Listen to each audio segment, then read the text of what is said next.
Hello বন্ধুরা, আজকে আমি একটা মজার জিনিস বের করেছি বন্ধুদের থেকে।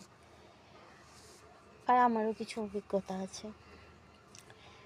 আমার যেমন অভিজ্ঞতা, দূর তোরই তো লাইট অফ করে যেতে। ও বৌমা, ডালে কি দিয়েছো? ডাল যে এত ফেনা ফেনা হচ্ছে কেন? নুন দিয়েছি, নুন তো গুঁড়ো গুঁড়ো,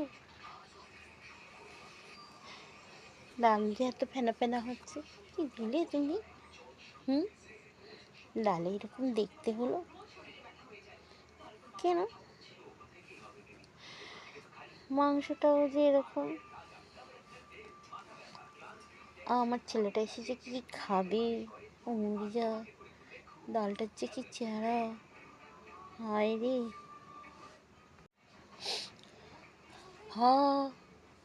আমি যে নাচ আর গান করতে করতে ডালের মধ্যে সার্ফ দিয়ে দিয়েছি, মাংসতেও সার্ফ দিয়ে দিয়েছি।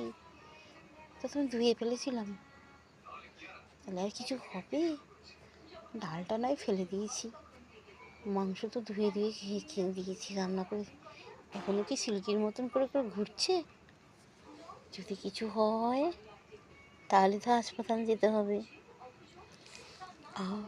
আমি তো সব ভুলে গেছি, ডাল আর আর এখন যে কী সব লিকুইড টাইপের বাসন মাজার বেরিয়েছে, ওটাকে দেখে তো আমি ভাবলাম টমেটো সসের মতন কিছু একটা সস এনেছি, ওটা মাংসের মধ্যে দিয়ে দিয়েছিলাম। পরে দেখি না, ওটা বাসন মাজতে হবে। এবার আমার শাশুড়ি যে কী বলবে, আহারে।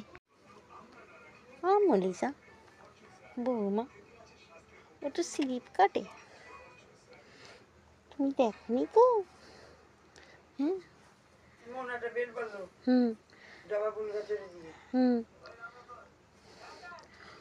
তো স্লিপ কাটে। এ মা, এতে কি দিয়েছ? সার? সবাই দেখি শেষ হয়ে যাবে।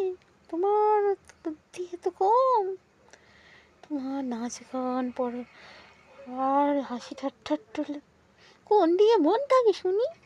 আমাদের সবাইকে কি ওলাগোটা করে মারবে?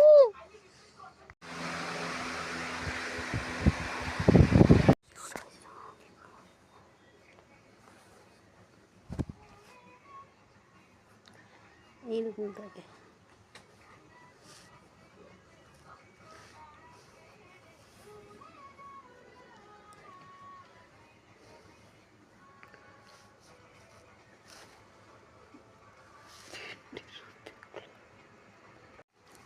ও খোকা, খোকা, আরে কোথায় গেছিস খোকা?